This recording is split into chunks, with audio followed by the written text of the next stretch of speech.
I booked a contract where my weight was a discussion every single day, and you're doing weigh-ins and you're getting sized. And I went to a clinic that measures your body fat and your metabolic health. That was the first time they came out and they're like, you need to go see someone. Like, this is really concerning. You're actually really severely underweight. That's when you knew.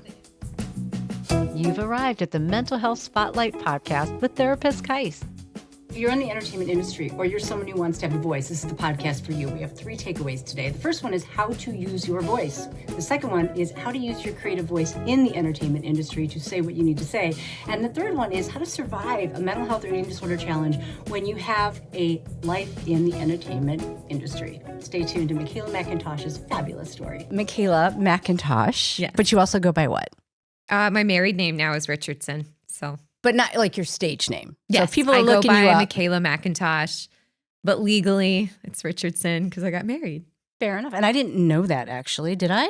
Because when we knew each other in the past, I don't think wasn't you married were, yet. No, you weren't Nope. partnered yet. nope. See, I should know these things, but I didn't know these things. I do have to make a confession, however, and that is that I was stalking you on the internet because Ooh. I was sitting there. Well, yesterday I stalked you, and then today while I was waiting on my crown, and that's why my face is drooping. And oh my goodness, okay, you're like this little creative legacy person because first you're singing the national anthem somewhere. I'm like, I didn't even think we were talking about that. And then you're dancing, which I knew because I did know you were a dancer. Yeah. And then you're in front of the camera. Yep. And then you're behind the camera. And then you're producing and then you're writing. And when I knew you back when, you also had been your own CEO and founder of your own creative company for the productions, the live productions. And we're going to get into all that. But anything else I missed?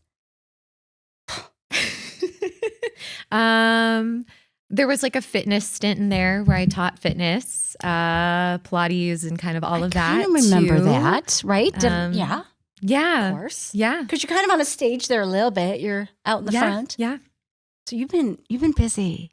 Yeah. You've been busy. Yeah. And I knew you as the dancer, and we're going to talk a little bit about your history, but I just had to tell you I was stalking you, and I'm really excited because there's so much that's not going to be in my little notes that we might touch upon. Dive into. I'm ready. Marrying the creative world, the performing world, and mental health and eating disorders, which is, I think, your passion. Yeah. But tell us a little bit, I don't know what you want to tell us first, about your creative performance world or about your world with mental health and why this is passionate to you.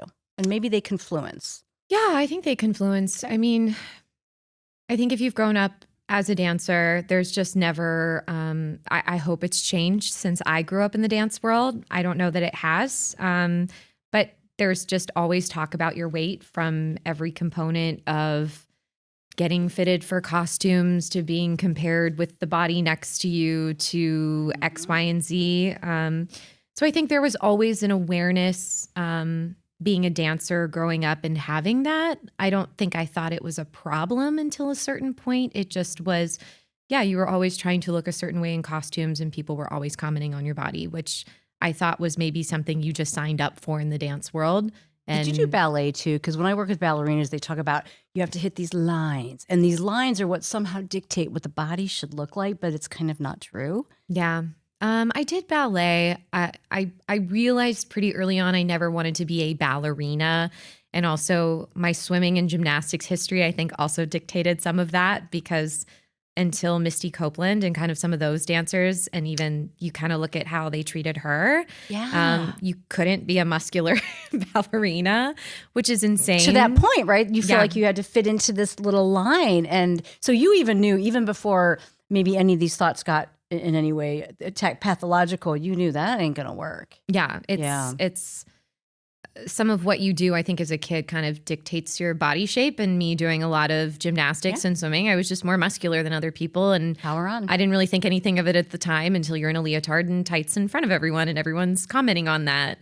And the wafy look was so popular for so long and to such unfortunately, it was a problem beyond that. But so you were in the limelight for a while and then having to just kind of always focus on yourself. Yeah. And I think it was always in the back of my head. And there was always the like, oh, if my mom doesn't pack me lunch and she gives me lunch money, I can hide the lunch money and not get lunch. And like, stuff like that. Like the subtle things that now when you look back, you're like, oh, I see that. I was like, that was weird. I didn't realize that was weird until now. I think where things really became a problem was I really went through a stint in college that was really tough. And it was starting like, okay, I think I have a problem. And my mom was starting to comment, I have a problem.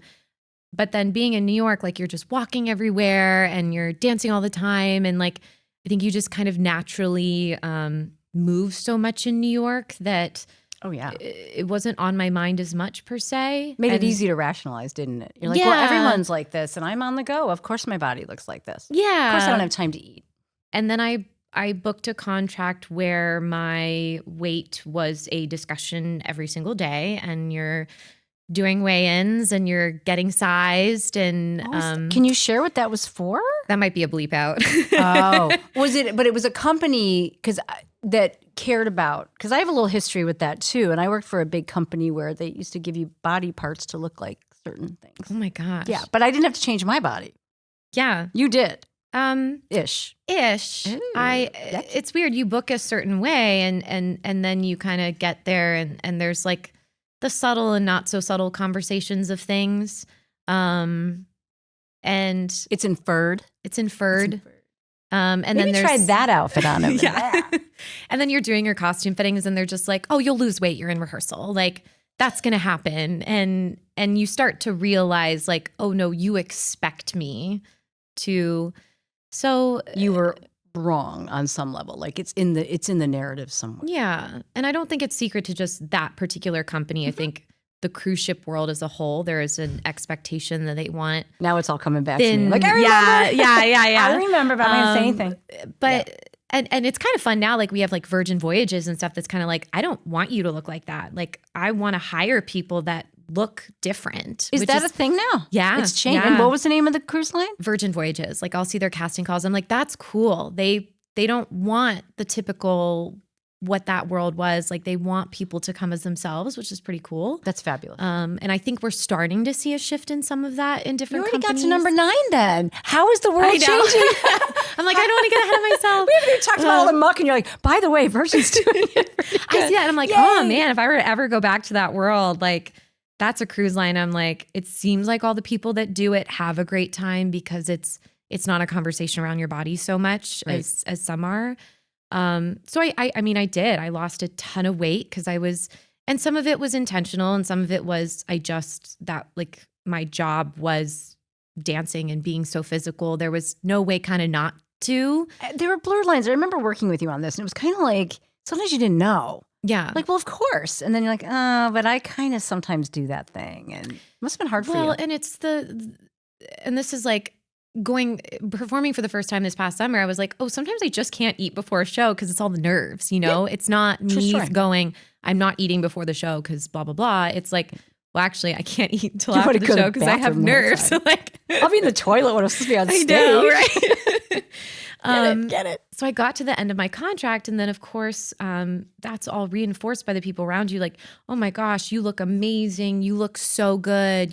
We're taking your costumes in. That's great. And so I got off my contract and I'm going to all these auditions and I'm getting callbacks where I never did for things because now I look the way they want me to look. So you got reinforced. I got reinforced. And then it became an obsession. I think even more so. And then by the time I really, I didn't realize, I think it was a problem until I remember I went back to Nashville to visit my best friend. I was the smallest I had ever been. I was like so proud of myself and I was getting all these callbacks. And I went to, it was actually like a clinic that measures your body fat and your metabolic health and all of those things. And I'm sure we weren't talking then because I'd be like, don't do it. No, I know. Well, that was the first time they came out and they're like, you need to go see someone. Like, this is really concerning. You're actually really severely underweight. The place that did this told you. Yeah. Wow. It was scary, but good. I was proud and they were not. And that was that's when you knew the impetus of something is. And I remember my mom got me an Apple Watch, not because of like me needing to lose weight, but because I needed to know how much I was burning and needed to make sure I was eating enough. it was like really more so for that reason. Because as an athlete, an athletic person, you needed to nourish probably so much. Yeah. Yeah. And Were you disturbed a little by the thought, though? So when someone said to you, ooh, this isn't good. And Yeah. you didn't even probably know all the science behind what happens when the body is malnourished. But a little part of you was like, did that tell you I shouldn't be thinking that? Like, did you Yes and catch that no. voice was kind of a little, ugh.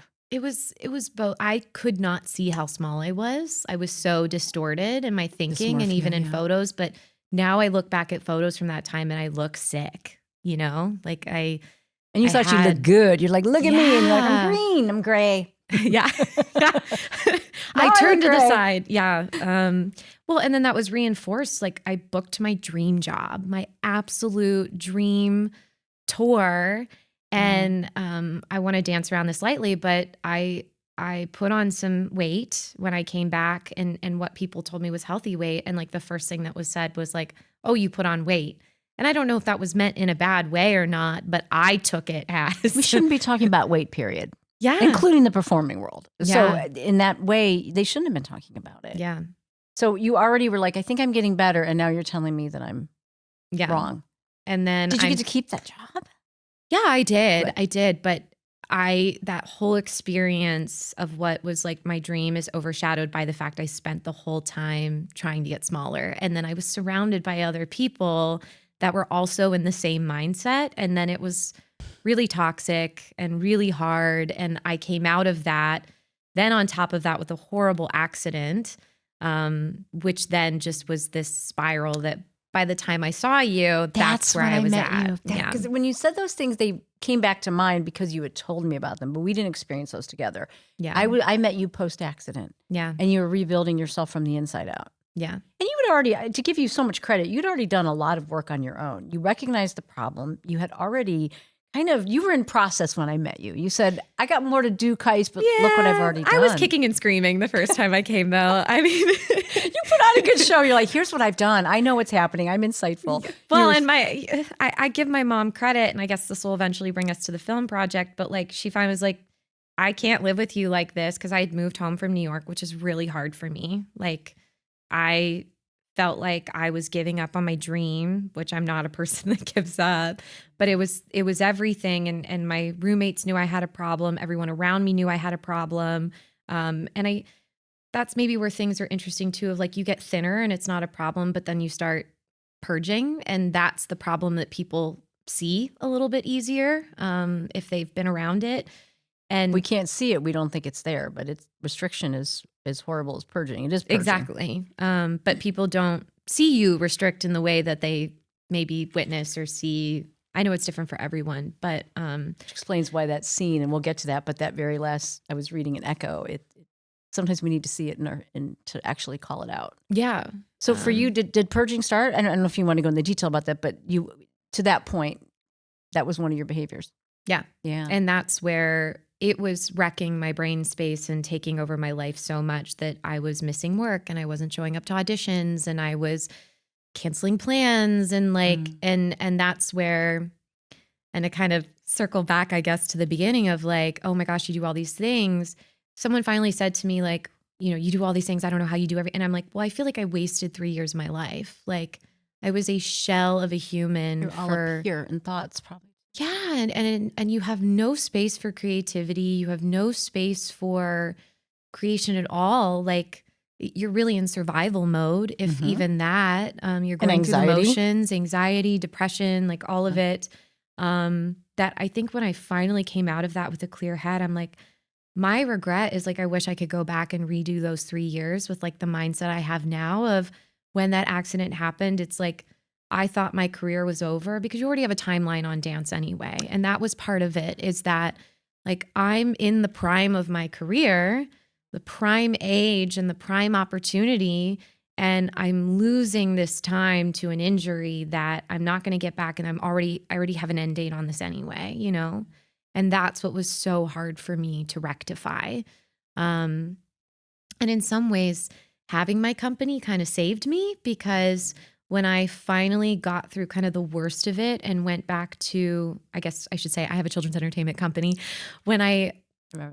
we did a lot of children's charities and work like that. So when I was like doing parties for kids in the oncology department at Akron Children's Hospital, and when I was doing trunk or treats for disabled kids. And I did a show with someone who had POTS and was bound to a wheelchair, but was still like finding a way to dance. That's where I finally was like, I have to reframe my thinking around things and realize like I'm lucky. It made it relative for you. It grounded you. Yeah. And you said something earlier. You said, I wish I had those 3 years back, but those 3 years are where you grew. I know. No comfort and courage. I say it every time, Brene Brown. If you're out there listening. I know. But you had to go through that path to come out where you are. I don't think you'd be who you are without those moments, as hard as they were. Yeah. You already had this nice foundation of who you were, and then you got a bump, and then you got even stronger. Yeah. But being able to give back with you, because it was your nonprofit, right? The organization. It's not a nonprofit, but we it's work with a lot of nonprofits. Yeah. Yeah. And you did a lot of charitable things too. It got you to see the world a little different. Yeah. Got you out of that other headspace. Yeah. So that's about when you started the level of recovery that I knew you at, where you were actively working at it. And I feel like it's never linear, but I do feel like you made some really nice progress. And by the time you had moved and we weren't really working together, I think you'd done well. Is that true? Is that the story after? Mostly. That year was great. And then I moved to Florida first, and I was like, this is not for me. And a lot of it, I think now, besides the fact the weather in the summer is not my thing, I realized I kept chasing opportunities that other people would give me. Mm-hmm. And that kept forcing me back into that kind of same way of thinking. And I realized I needed to be in a space where I could create and I wasn't chasing opportunities. So like your own inner creation is what you wanted. And not like my entire validation was around who would book me for a job. Which I'm sure we're a lot of taught that as performers understand that. Yeah. And it was cool to go back to my university and get to share now from this creation perspective. And that's the narrative that they're trying to inspire their students with, instead of it's about the jobs you booked. But did you go back and speak, you mean? Yeah. Oh, you did? I didn't know. Another thing I didn't see on there. And it's wonderful. That's what we're fed to us, that our success, and it's reinforced by like, you go home for Thanksgiving, it's like, oh, you work for that company and that's great. What are you in? No. What have I seen you in? Yeah. Not what are you working on or what's inspiring you and so I tanked again in Florida. But I came back with tools, and then that's when I was in Lakewood. So it wasn't the same spiral the first time, but it was still like, okay, I have not healed some parts of my thinking that I thought I did, and I still have some work to do. Quite a process to retell our whole narrative. And you were young. I mean, this isn't something that typically, some people do this their whole lives. Yeah. Some people never get it. Yeah. So you honed at it for at least in your younger years to have a valuable life. Yeah. But it wasn't easy. Wasn't easy. And I just realized for me, I couldn't be in a space where I was surrounded by values that weren't serving me mental health wise. So I came back, and then I ended up in Canada for the pandemic. Long story. Thank you, COVID. Thanks, COVID. Like, where are you, Makayla? Where? Okay. I was in Canada. And the blessing of being in Canada, and I had just moved back to New York when this started, and I was in a much better headspace for New York. I had different things I wanted to do. And then 2 weeks into New York, March 13th, 2020, we all know what happens. But when I got to Canada, like the space of being away from musical theater forcibly kind of for a year actually gave me the space to think about other things and what I wanted to do. And because Vancouver is such a big film city, huge, and that's a lot of who I was encountering, I was like, oh my gosh, my whole identity is not dancing. It's not being a dancer. Yeah. My career is not over when I'm not a dancer anymore. It's like I'm a storyteller, and there's actually other ways that I can kind of fulfill that purpose that's not dance. And that was kind of the impetus of like what got me away from, oh, I need to book a job to be successful, or I need to be cast in something to be validated or successful. It was actually like, oh no, I get to create new things, and that's actually more exciting to me than there's some control there too. There's a predictability, at least, to no one can stop your creative tool, even if it doesn't get bought or something. It's yours. Yeah. It's your tool. So what a nice epiphany for you to have and to come into that space Yeah. creatively. And again, I don't know. I think it's a hard one. Did you ever find that at times it was hard to stay in that space and you would get tempted to the other side? Oh, yeah. Just like the eating disorder tempts us over there. Well, it's like I got a random email, like, I don't know, it was 2021 that was like, hey, we still had your application on file to come back to this cruise line. And like, we have a contract ready for you in a month. And so there was stuff like that it was very tempting just to be like, oh, this is great money. Let's, I'm in a better headspace. So like, why not? But then there were other factors of like, I had a partner at this point. We had gotten a dog and like, I don't want to leave my dog for 9 months. And you didn't bring your dog. I'm still a little jaded I know. because after the fact, you're like, I should have brought my dog. I'm like, well, We'll have a part 2. I'll bring Simba. well, of course. I don't think you and I could ever finish just in one fell swoop. I know, There's too much to talk about.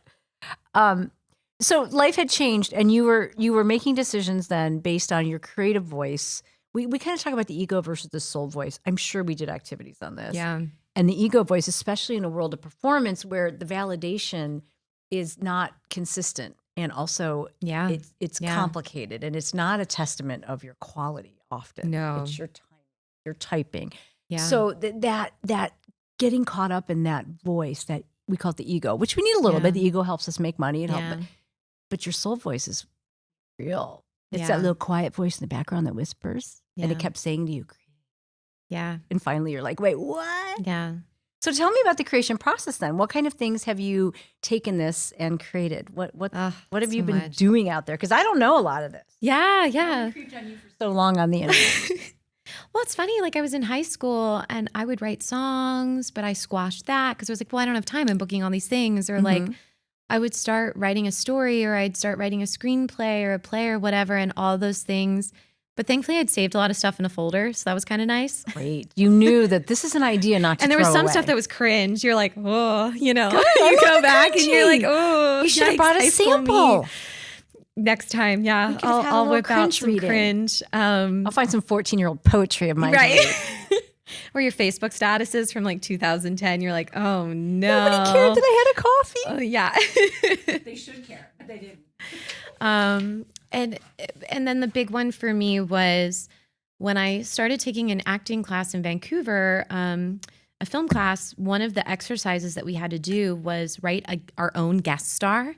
So we would pick a show we loved and we would like write a guest star into the show. So I was obsessed with Firefly Lane because that was currently filming in Vancouver. And I wrote my own guest star for it, and I brought it to class, and my teacher was like, you should just film it. Why not? Go film it. I was like, I can't do that. What? I don't know. Like that's Sure you can. Sure. Yeah. A lot better than I could.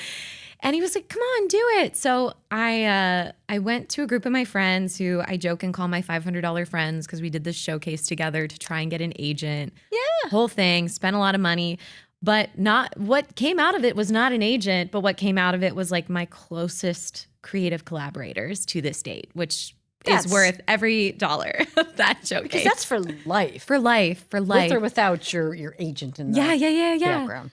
And I went to them. I was like, okay, I wrote this thing. I think you both fit the characters in here. Will you do it with me? And they were like, yes, let's go. And then I worked with someone I had done a film with. And so we made it. And those 2 days on set. How'd you learn how to do all this, Makayla? YouTube? Because that's how I learn everything. It's literally YouTube and asking people. Right. Or I just walk in a store. How do you do this? Yeah. And that's exciting too. The person I'd filmed with like a short before, I was like, hey, I have this idea. And like he helped me so much of like, okay, we need this and this and this and this. Nice. And that's what taught me producing. Which because that's a whole other thing you do that I don't even know what that means. I know you're behind the scenes. And I don't know if anyone knows what producing means in film. There's so many definitions of producing, but the producer is the intersection of the creative and the business of bringing a vision to life. That makes sense to me. If like the director is the full creative, the producer is that bridge between like, okay, what are the logistics, but also honoring the creative vision. Well said. And I didn't want to direct my first project because I also was going to be in it because I was like, oh, I'll have this real footage and like I'll be able to send it to casting and it's my own thing and I can post it. Yeah. And I came off that weekend and like the last time I had felt that sense of euphoria and that high was being on stage. Wow. So it fed you just as much to be part of, again, a person who's creative is creative. Yeah. And you want to get and create something. And this gives you the chance to create like the vision. Yeah. Oh, I dig that. And so in that one, that was where you first started getting your feet into a little bit of everything. Sounds like a little direction, a little production, maybe even the writing financial side, the writing. finances. And and then after that, I was auditioning and doing stuff, but were you in Vancouver or did you go across different markets? I was bouncing. You I were was which is good. Vancouver, That's okay. Ohio, New York, all of it. Sometimes you have to. That's part of it. Yeah. And I went to the Vancouver International Film Festival and I'm listening to panels with directors and I'm so inspired. And I remember I got off I left the panel and I called the same creative partner and I was like, hey, I have an idea for a feature film. It's basically my trauma and your trauma in the guise of these new characters and these imaginary circumstances. Are you in? And he's like, you're crazy. No. Oh, no. And then he thought about it for a few days because he was dealing with, he had never told anyone he had breast cancer other than his inner circle, but he had never really beyond that. And that was his kind of path into filmmaking. And so he thought about it for a couple weeks and then he came back to me. He was like, okay, I think you're right. Let's make it. So their story was going to come out too. Yeah. As part of this. Yeah. And I love that you called yourself, just jumping around for a second, a storyteller. Yeah. Because what I like to do is capture stories because I think stories are amazing. Yeah. And you tell them and you illustrate them and you put them out there. And your friend's story sounds like it really needed to come out. His and mine, I was trying to, and not Is this verbatim. shredded, by the way? This is shredded. This is shredded. This is shredded. I'm obsessed with surfing. That's been a huge part of my recovery and kind of staying in this mindset of just like riding the waves of things. So DBT of you. Wow. DBT. Did you learn that from me? Yeah. And then I surfed once in Costa Rica and I was like, oh my gosh, this is. No, wait a minute. Hold up here. I think it's because I put that backdrop on and I got my hippie vibe. I know. Because I'm hippie. But I interviewed one of my other clients who's like you, off into recovery doing really cool things. And she one of her healing tools was going to Costa Rica and surfing. Yeah, it's magical. But the two of you in the same week, this Yeah. is a sign to me that I have to go surfing. Yeah. But the metaphor is what you were getting at. There's this metaphor of you don't really have control on a wave. Yeah. It's like whitewater rafting. You don't have control really when the have next control. wave is going to come. Like you can read the forecast, you can study all the things, you can look at the tides, you can take the perfect board. It doesn't matter.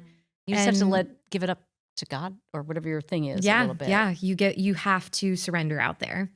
I think of me whitewater rafting and flying out of the boat a couple times. That's another way. I'm just hoping you don't die. I'm like, I hope I don't get lodged in a rock, but here I am. Yeah. So this was kind of an awakening for you. So Costa Rica, was that happening around the same time when you were learning to ride this wave, or was this a? I went the first time it was right after my surgery. So that was pre-COVID. Couldn't surf at the before time. I even knew you had gone. Okay. I mean, well, I think it was interspersed in there, but Yeah. I couldn't surf that time because I was still in a sling. okay. And then now it is coming back. I was to like, me. I have to go back when I can surf. I don't know why I'm obsessed with surfing, but I'm obsessed. I am too, but I've never done it. That's Yeah. why I'm watching you like in awe going, how do I do this thing? So I go to Costa Rica accidentally in the pandemic because that's a long story. You've had a lot of I pandemic know, stories. a lot of pandemic stories. And so I was like, I'm surfing. I can. My shoulder's good. We're doing it. And I was like, it just all clicked. And so when we ended up in New York we were bouncing back and forth between New York and Vancouver. We got a place in Rockaway, which is known for being a surf beach Rockaway in New Beach. York. Yep, Yeah. Rockaway Beach. Yeah. And that was Angry Atlantic. incredible. The Angry Atlantic. Yeah. They say if you can make it in New York, you can make it anywhere. The surf saying is if you can surf in Rockaway, you can surf anywhere. Girl, I've seen people surf in Lake Erie. I'm not That exaggerating. still blows my mind. Because it gets so choppy. Yeah. I, honest to God, have seen people surf on Lake Erie but it has to be during storm weather, Yes, which is terrifying. exactly. But anyways, back to Rockaway Beach, as I digress. So, we're going through the strikes and the mergers and there's just so much you can't control about the industry that Oh, it changed a lot. instead of resorting to past behaviors, I would go surf. Because it just reminded me that like, I can't control so much of what's happening, but I can control taking my board and going out there. So we talk about functions of mental health eating disorders. and you found that maybe what you were trying to get was some control, and instead you gave it up completely and went out to the ocean. Yeah. Which was a really nice choice. Which like taught me my only control is like showing up. I don't really have, that's it. Control what you're going to do with what you get. Yeah. You get thrown off the board. What are you going to do? Yeah. Another wave never comes and you're just paddling back and forth. Cool. The dude that has to take every wave takes it. All right. You wait for the next one or there's so many And does metaphors. that translate for you then? So now when you walk through life, do you find that you're more like, here it is. We'll see what happens with that. I would like to say I'm that evolved, but in theory. We're trying. But we're trying. I mean, believe me, I tried this too. And there's times someone like cuts you're you off holding in on. traffic and you're like. Now, if you're not going to get out and yell at them, you're not allowed to be mad. I'm just saying. That's the rule. Yeah. Good luck with that. But in terms of creation, it's just, I realized like I can show up to my laptop and write. I can send the email. I can make the phone call. I can set up the meeting. Yeah. I can email the investor, whatever. But I don't know what they're going to do. And like, all I can do is do the next one, you know? And let those creative juices flow. And in this case, not only was Shredded a creative juice, it was an important story for you and someone important to you. When we finally, and my pitch to Adam was like, I felt like when I was going through recovery and even getting to recovery, I couldn't find stories that I resonated with. It was either the like athlete story that they skip over the bad part. They're like, oh, I got injured and oh, yay, like, ta-da, I made it back on the team. And we don't always win. No, and that was so frustrating. And no one showed the in the thick of it and the mental part of it and like the ugly part of it. It can be so ugly. Eating disorders and can be so. And we decided with Shredded to not focus on the eating disorder and just really more the mental side of it. And I need to see this, by the way. Yeah, I'll send it to you. Will you? Yeah, or if it's somewhere where I can download it or something. Because you said this is your story. We've done screenings, but Okay. it's due to release this year, but we did screenings in person. Okay. Yeah. So anything we talk about, I will make sure in our show notes we have access either to your website or however people can get this later. But I interrupted. Did you say Shredded was more, not so much about the eating disorder, but more about the whole mental health picture? Yeah. Yeah. And what we are and aren't in control of and pivoting when life throws you the impossible. And really at the root of it was I realized in my journey that connecting with other people who had been through something was so therapeutic. And like my mentor in New York, who like she had gone through even more than I had in her dance journey and accidents. And like when we let that down and we're transparent with people and we have those conversations, like there's just something about realizing you're not alone that I think is so therapeutic and like helped me. And when we did our screenings, like I thought I had written it for Gen Z and millennials, like, because it felt so much harder being in your 20s when you're supposed to figure out your world and figure it out. No one wants to figure out. No. And when they saw it, it was amazing. But what really blew my mind in screenings was the boomers and the Gen Xers that were like, that it broke them of like, they never felt like they were allowed to feel. Oh, goodness, no. And I'm in those categories. You don't. You go cry in your room later when no one's looking. Yeah. But until about 95, maybe 2000, people were not allowed to have emotion. I'm sorry you didn't know that. I know. You're like, why? So this gave people a right to talk. One of my guests had said, and I don't know if she coined it, but shame lives in the silence. Yeah.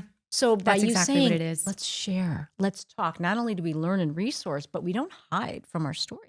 Yeah. And you let a lot of people free by probably showing your story. And it's like, it's traumatic to sit through some of it. I'm like, there's just a couple scenes I walk out to the washroom and I'm like, I don't need to watch this again. And it's like a trauma story. You don't really have to retell it. You had to one time to capture it. And I hope it helps other people. And like, I don't need to watch it again, but you don't need to go back there. Yeah. Does Shredded end with a vision or a story? What is it? What do people take away from that one? Or what do you hope they take everyone? away? And I think that's what's fascinating of it is people see themselves in the characters and realize that they're not alone, whichever journey. At the end of it, without giving it away, I would say sometimes people like an ending wrapped up in a perfect bow, and we purposely left a Disney it not ending. that way. Yeah. Could help because myself. we realized we thought it did disservice to the journey. If that makes sense. So it stops. It stops in recovery on a path somewhere. Yeah. And really, isn't that always the case? Are we Yeah. ever really recovered from whatever it is? Our bodies keep score, our brain remembers our narrative. So maybe it makes sense that hopefully there was some light, but we're not typically ever really done. Yeah. So you leave it there for people to figure out where they're at. Yeah. On their path. And we filmed a different ending, actually. And when we got to post, we both had the same feeling that was not the right ending. So you knew together in your creative juice, you chose that. Is this a short or a full length? It's a full length. Full length. So how long did it take for you to make this, to produce it? Pre-production and fundraising and writing and all of that was actually quite short in comparison to a typical feature. Mm-hmm. It was about 6 months. Mm-hmm. We filmed it in 14 days plus 2 pickup days. Yeah. I can't even get these done in I know. clients. And wow, and that was then fast. Post-production was close to a year. Yeah. Okay, so 2 years. Yeah. None of this is quick. It really does take time. Yeah.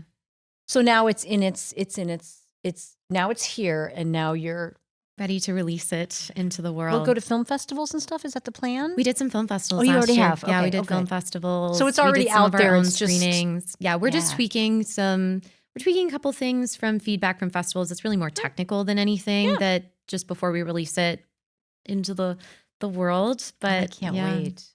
So that piggybacked somewhere onto Echoes, right? Yeah. Because Echoes was the one where you and I reconnected, because you said, Caise, here's this thing I'm doing, and I think it makes sense for the whole Institute and for Anne and for me. And tell us a little bit, how did you get to that? And how we can explore that and give that some light too. That's a wild story of just like when you start creating, people watch that's what you're doing. And Megan, who is one of the directors, I took some acting classes with and was coaching with. And she always does this cool thing at the beginning of class where she'll say, like, I want everyone to share a win from this week. That particular week, my win was actually that we had pitched to like a very well-known producer who wanted to option the script. And we ultimately decided no on it because the two things we didn't want to give up was Adam directing and me being in it. And those were two things we would have had to give up, as well as creative control. And I was like, maybe another project, but this one was so personal for us that we were like, you know what? Here's the amount of money that we can make it for. Be authentic. We raised the money. We made it. And we didn't have to compromise our vision in the process. But kind of where that led to is like Megan was watching our journey with that. And then she had happened to post on her Instagram story. She asked if anyone was willing to share their ED journey.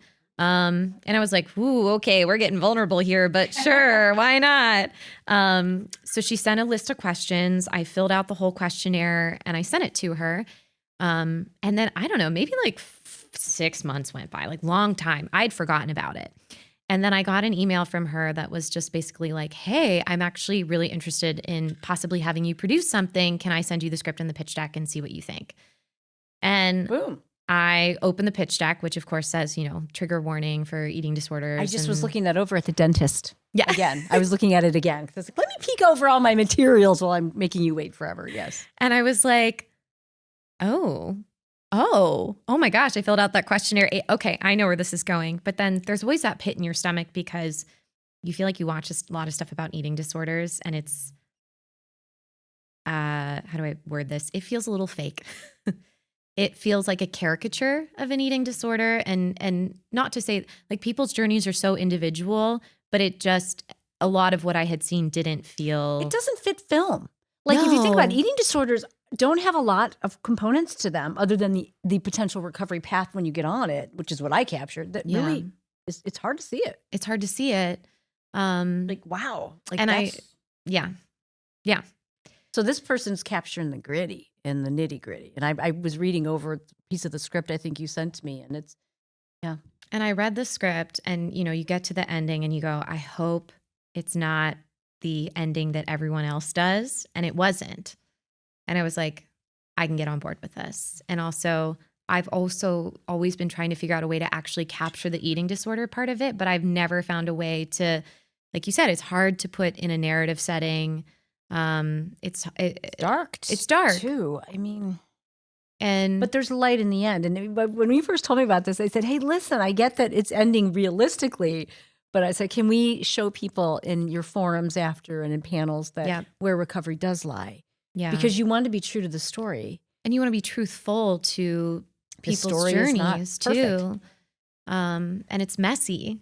And so when we met, the first thing I said to them was, here's going to be the challenge. And it's that in my experience from friends, like I had a friend who was dealing with suicide. The end of her film, the person does make the decision to die by suicide, and no one would partner with her in sharing the film because of that.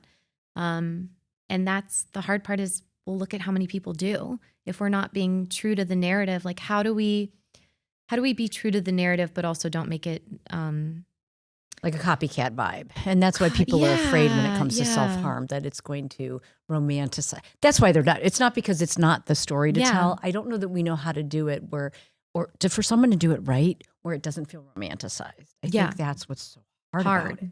And I'm stuck too. I'm like, how do you do that? Yeah. But if we don't talk about it and we don't share and we don't show the gravity of it, how do we heal and put time, money, and attention into it? Yeah.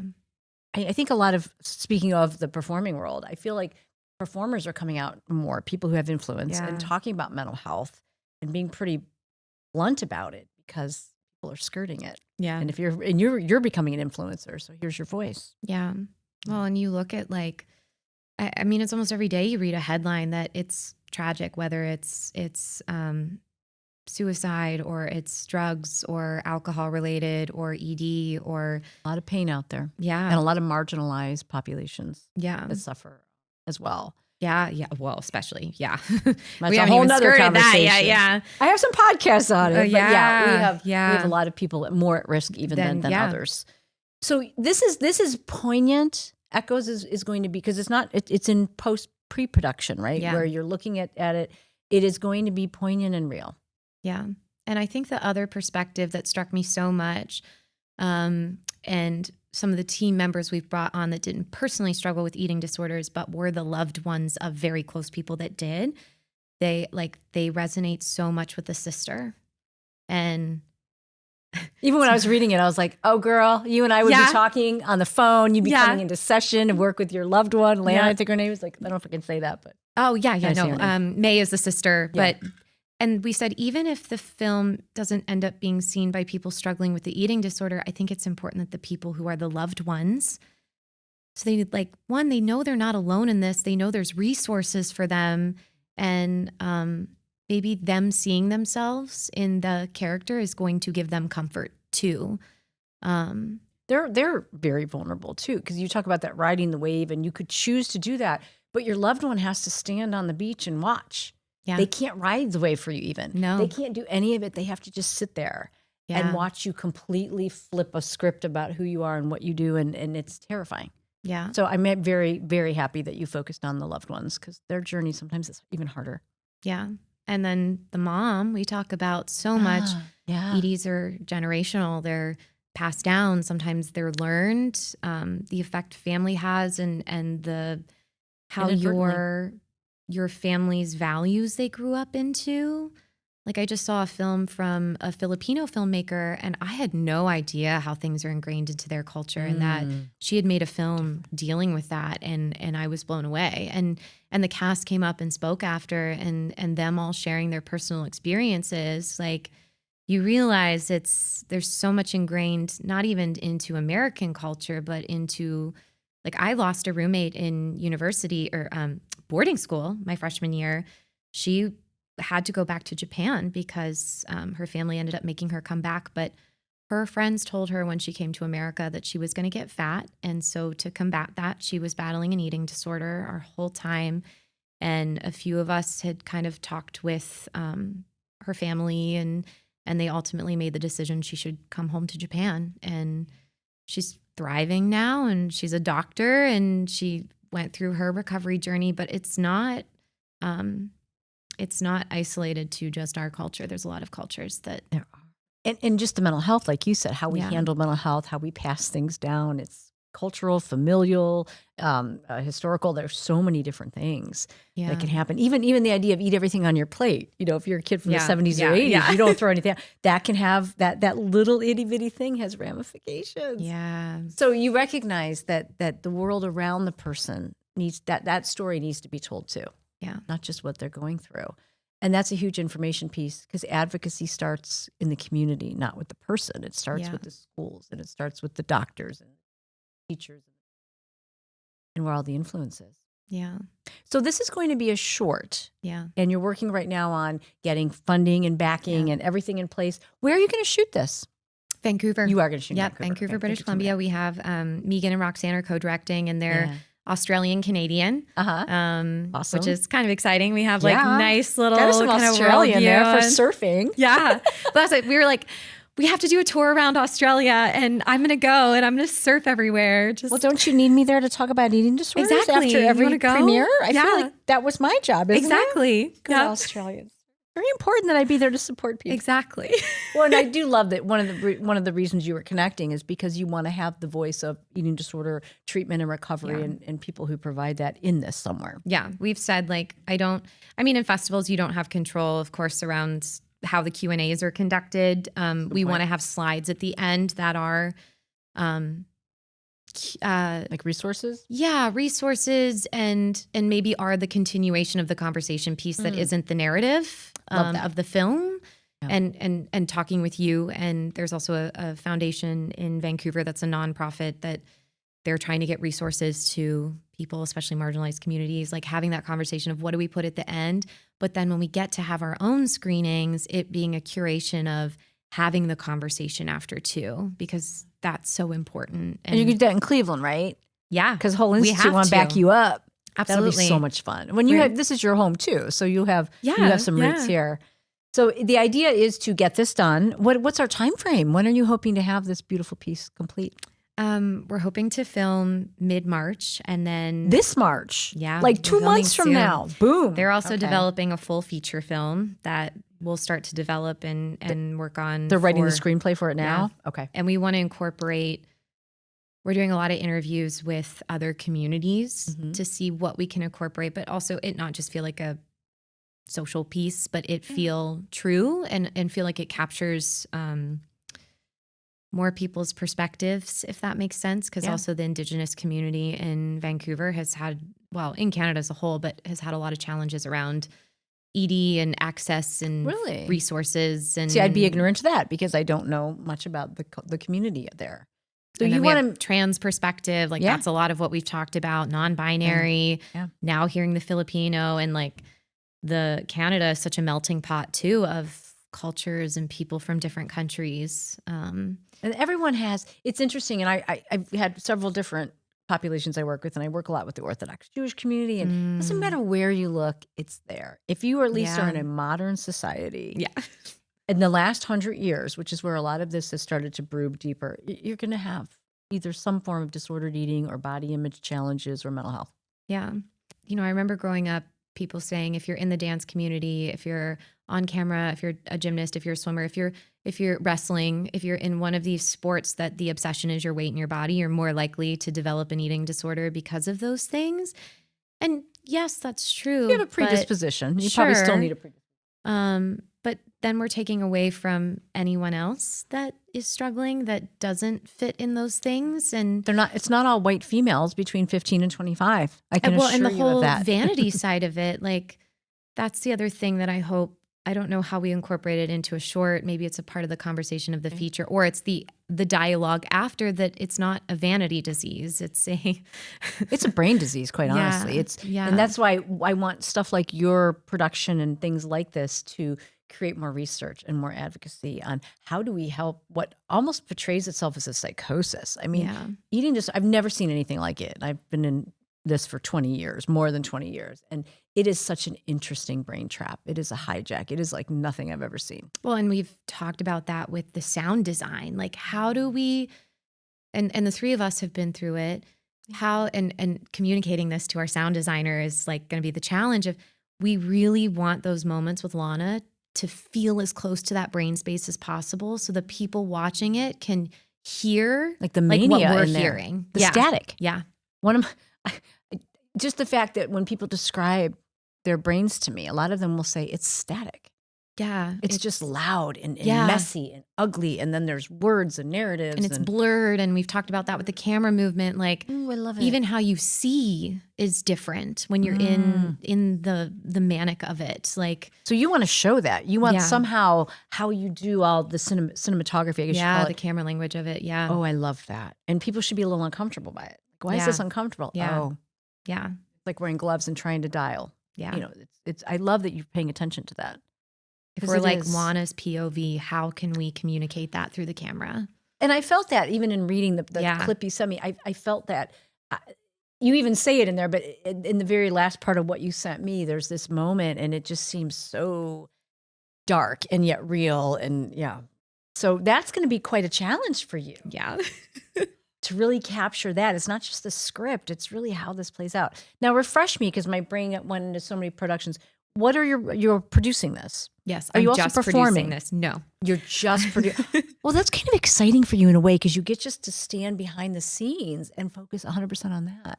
That was So you can the make sure this conversation the happens. three of us had was none of us are in it. I mean, we might be in the party or something, like a little cameo. Like, you'll see a little cameo in that, but You and I will be drinking in the corner together.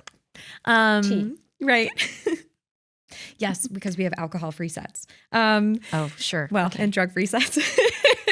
But you guys are the behind the scenes. Yeah.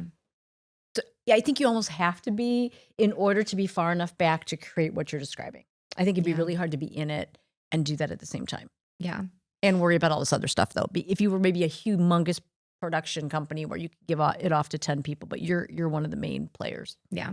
And it'll Exciting. We've talked about it will be a more intimate crew because I think people will just perform better when they don't feel like there's a big spectacle around them. So we were really particular in like our DP we hired being able to have a little more contained of a crew so that it feels more intimate and it doesn't feel like you've walked on stage in front of everyone. But yeah, I wanted to just be behind the camera so we can serve the story and also because I think it would hit too close to home to be in it. I think I've recovered enough, but I don't know if I actually had to play Lana. I don't know if I could. Well, and at first when I was reading it, I thought, is she No. or could, yeah. And because I don't know that you would need to either. No. Yeah. And I love what you said too. You are in a nice place of recovery, but it's still a process. And Yeah. I feel like these productions are part of your recovery. Yeah. Aren't they kind of taking Yeah. you deeper into a more enlightened place of your own recovery? Yeah. Which means And you like if shouldn't you be would in have asked me 5 years ago, I don't know that I could have, produced it. Yeah, I don't know that I would have wanted you to be Yeah. honest. Well, because I think you have to get to your own place Yeah. before you can share that story. It's like being a peer support or a coach. You got to be years into it. And now Yeah. you are. It sounds like you've been behavior free for a while. Yeah. Yeah. Really quickly, what do you do to keep yourself grounded in all this? So there's a lot of, you mentioned the word triggering. There's a lot of content that could be sparking memories, Yeah. creating a sensory experience. How do you handle that and keep yourself on track? Lots of things. My dog. He's great. Do not dress that dog up again. No, I didn't like that was it. just Christmas. That was my mom too. My mom Adorable. dressed him up. She insists because he's cute. You get your animals. Well, and this is where recovery is interesting too. Lifting weights was really helpful for me because my focus got on getting stronger, not what I looked like. That's a common thing we usually suggest is get off the cardio, get off the Fitbits, get off the movement. Love your body for it being a badass machine. That's okay. Yeah. I'm like in my badass era. Right, there we go. We had to work the swearing in, right? Oh, I did. Did I finally do it? I did. We did it. I'm amazed. I'd just be like, that is, I mean, I always have my gym time scheduled. It's meeting time. If people ask me, it's non-negotiable. It's there. That doesn't leave. and it has a different vibe, doesn't it, than when you were doing it because you were trying to change the way you looked. Yep. Now you're doing it. It sounds like it's like therapy for you. It literally is therapy. Yeah. And if I have an injury, then I have to ask myself, what is my therapy when I'm not injured? Yeah. I mean, I really can't imagine not being able to use my legs again. I'll need therapy again if that ever happens, but We can set intentions on anything. Right? I am fully prepared. Long walks. I think that's why I love Vancouver so much is it's so beautiful. and you can just disappear into a hike. So if I really need to shut off the mental and the phone and all of that, like I love hikes there and through the mountains and wherever, the ocean, the water, all of that. Such a mindful moments for you. Yeah. And surfing, I can't have my phone out there. It's amazing. I don't think you could, right? No. And even like cold water surfing is oddly therapeutic, which is coming from someone who hates the cold. Because if you're surfing up there, it's cold. Yeah, it's all cold water. Pretty sure the water It's stays all cold water. So you got to wrap up in the whole Yeah, like, the suity whole suit. get up. I look like a seal. Have you gotten good at surfing? Because I think I would probably never be able to stand on that. I can stand up. Like, all right, you can and ride a I've surfed wave. some 5 foots. Yeah, I've gone down the line a few times, but that was like my other rule around surfing is I'm not allowed to monetize it. What do you mean? Like I can't. I'm not allowed to start teaching lessons. I'm not allowed. Oh, you mean like make money? No, It has to it's be just fun. for you. It's for me. Because then it's not self-care. If Yeah, you're doing no, it to then make it's not money or anymore. anything. And it doesn't matter. It sounds to me it's about getting out into the water, Yeah. doing something new and novel, sitting on that. If you just Yeah. went out there and sat on your surfboard once a week or whatever, that works too. Yeah, I don't even have to surf the wave. I just have to go out there. Be good to yourself. Yeah. Love that. So it's so cool. Yeah. So you have a lot of things you keep in place now Yeah. so that you don't fall off your own path. Yep. Because none of us are immune to regression No. and relapse. And you've been far enough out, but you're protecting yourself Yeah. as you go through this. And I think I'm careful who I work with as a result. Like, if I think you can get a pretty good read on people, and I learned from like a very well-established, respected producer in Vancouver. Like, she asks other people about working with that person before she agrees to work with someone. Oh, wow. Like a reference? Yeah. Yeah. And I won't say her name because I want to protect that she did. That was like something she shared as like a discreet, like. Fair enough. And I think it's fair because if you really want to, not that you are always in control of what people are going to say around you, but if you can avoid putting yourself in situations where you know it's going to happen and this person is known for being like that, and you need to, or you have to have your tools, I think, going into it if you know you're going to say yes Put to your it. shield up and know. Yeah. Yeah. But it's okay to also filter the environment that you're in. And maybe people in that place aren't as evolved as you either because they're still having those They're still having those conversations. And You're we not. have said day one on set, and every day we walk on set, the first meeting in the morning is like a reminder of this is the film we're working on. We don't comment on people's bodies. We don't comment on what they are or aren't eating at Crafty. We don't just watch what's filtering out of your mouth because while Let's find humans and not visions of humans. yeah, So you're already setting the stage that Yeah. the set's going to be, like you said, intimate and it's going to be kind to that. yeah. Do you have a piece of advice for somebody who's a performer potentially? I think that speaks to it. Dealing with Yeah. anything in mental health or needing anything that you think that you could highlight from what you've mentioned here. Someone listening.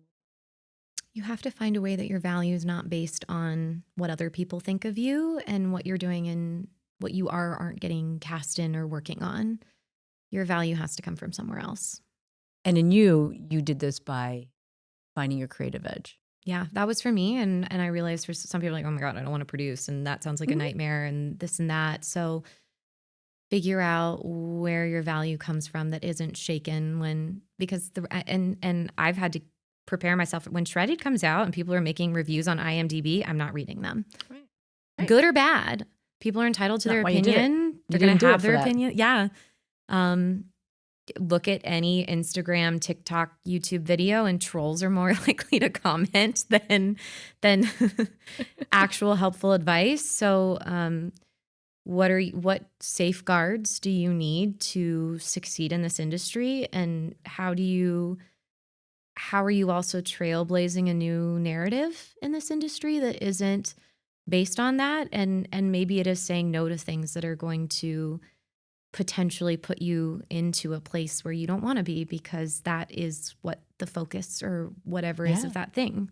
Like if you know it's there and it's not, it has not learned yet to be something that can be healthy. And I love the word you use, safeguard. Yeah. Have something else in your world, kind of like we talk about the fallback, but if you're spreading yourself and you have other areas that you can immerse yourself in, rejection, as it might look, might not be so loud. Yeah. And that's going to come with any creative world. I don't care who you are and what you create. Anyone with a creative edge cannot speak to everybody. So Yep. you're going to get that. Yeah. Do you have a word? to describe your own recovery path? Ooh, a word. Or two. I always contradict myself and say you can have two. I guess I don't even know if this is a real word. Like redirection was A word. I think, I don't know how to say this. I feel like I always was meant to be more on the creative path. And yes, getting cast in big things was like legitimacy, which is dumb. You're allowed. We're allowed a little of that. It's okay to feel. Yeah. As long as it doesn't consume you, it was okay. Yeah. But But it kept distracting me from actually creating. And because it was consuming you. Yeah. And, Yep. and I have this conversation with people who they aren't struggling with an ED or whatever. It's just like, it's easy to take the contract with the guaranteed money than to forge your own path of the thing you've made. And you got to pay bills sometimes. Yeah. And you got to pay bills sometimes. Sometimes the ego does know. It's like you still have to pay bills. But you can be both. Yeah. I kind of like redirection for you. Yeah. Because it almost has the permission to pivot, as a word you used earlier. And maybe you have more pivots coming. Yeah. Why It's not? pivots or Why do you have to stay in any plot one place? twists. Oh, your arc? Yeah. Where's my arc going? There was a journal in LA that was like, I walked into the gift shop and the title of it was Plot Twist. And I was like, that is the title of my novel someday. There we go. So plot twist might be more the creative side. Redirection, I think of it as more of a therapeutic term because we use that all the time. We're redirecting in that way. But I do like that. I think it does speak to your story. And fortunately for those of us out here, you're pivoting and redirecting and all of that. Plot twisting is creating some really nice pieces that will be legacies for mental health. And you already have in Shredded it's going to hopefully come out soon. And then Echoes, which will be it's in production here. And then we will maybe marry this once you're back in Ohio and Echoes is out there. Maybe we will. It's Echo or Echoes? Echo. Echo. You're like, guys, it's Singular. Echo. It's okay. There should be some kind of a typo. I don't know. in here. Sometimes you make a name and then you finish the film and you're like, maybe it's another name. I don't know. Maybe That Caise is happens. right. Maybe it is Echoes. Echoes. There's more than one Echo. Anyway, you come back and maybe we'll talk about what it was like to shoot this and produce it and what you've learned, because I think you'll learn even more doing that. Yeah. I appreciate your time waiting for me. Thanks for having me. Show your, I don't know if the camera can see it. This is the coolest mug ever. It looks like I'm drinking out of a camera lens. I love it. And then when you twist it, you're like focusing. And mine pales in comparison.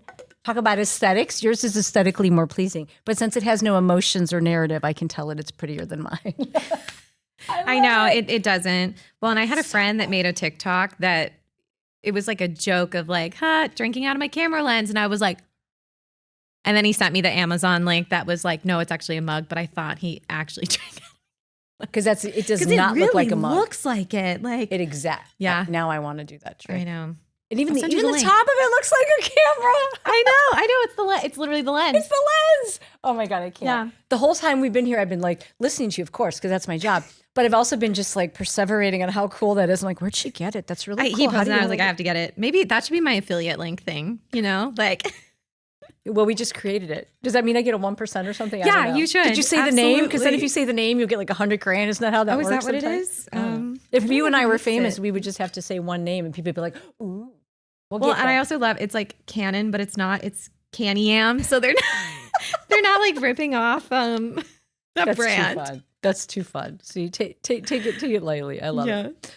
Well, thank you for your mug, your story. Best of luck. Wonderful ventures ahead. Thank you for being in the world to share the story and create a legacy. Well, I'm always grateful to you because I would not be where I am if I hadn't gone through all of this. So, well, you said we all need a village. You had many people in your village, and I'm just glad I got to hang out there and watch it happen. Yeah, you're like the good connector in the village too, What I do. That's what this is about, right? It's trying to create connections between people and advocacy and research and knowledge and capturing your story. This was awesome. This is awesome. Thank you for coming in and being patient with me. Thanks for listening to the Mental Health Spotlight podcast, helping you hold hope on your recovery path.